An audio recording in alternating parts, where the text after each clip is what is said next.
ஏன்னா இங்க மக்களோட மக்களாக நின்று போராடக்கூடிய உங்கள் மகனாக ஜெயநாத் மிஸ்ரா நின்று கொண்டு இருக்கிறேன். கம்பம் சட்டமன்ற தொகுதியில ஒரு சமூக வீரனை, ஒரு போர் வீரனை, மக்களுக்காக போராடக்கூடியவனை, உங்களுக்காக வாழக்கூடியவனை நீங்கள் அதிகபட்ச ஓட்டு வித்தியாசத்திலே மாபெரும் வெற்றி பெற செய்ய வேண்டும் என்று கேட்டுக்கொண்டு, இந்த நேரத்தில் நான் சட்டமன்ற உறுப்பினர் தேர்ந்தெடுக்கப்பட்டால் நம்முடைய பிரின்ஸ் ஆஃப் போலீஸ் அமைப்பை அரசு மீண்டும் சீர் செய்து செயல்பாட்டுக்கு கொண்டு வர சட்டசபையிலே குரல் கொடுப்பேன் என்று கூறிக்கொண்டு, ஹோம்கார்டுக்கு நிரந்தர ஊதியம் உத்தரவாதம் மற்றும் நிரந்தர பணி உத்தரவாதம் அவர்களின் குடும்ப நலன் கருதி செயல்படுத்த சட்டமன்றத்திலே குரல் கொடுப்பேன் என்று கூறிக்கொண்டு, உங்களுக்கான சட்டமன்ற உறுப்பினராக, ஒரு சட்டமன்ற உறுப்பினரா இருந்தா எப்படியெல்லாம் இருக்கணும் நீங்க நினைக்கிறீங்களோ அந்த சட்டமன்ற உறுப்பினராக நிச்சயமாக இருப்பேன்.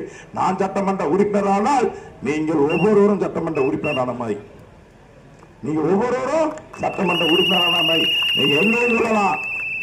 என் தம்பி சட்டமன்ற உறுப்பினர், எங்க அண்ணன் ஜெயநாத் மிஸ்ரா சட்டமன்ற உறுப்பினர், என் மகன் ஜெயநாத் மிஸ்ரா சட்டமன்ற உறுப்பினர், என் மாப்பிள்ளை இஸ்லாமிய உறவுகளே நீங்க சொல்லலாம். என் மாப்பிள்ளை ஜெயநாத் மிஸ்ரா சட்டமன்ற உறுப்பினர், என் மருமையன் ஜெயநாத் மிஸ்ரா சட்டமன்ற உறுப்பினர் சொல்லலாம்.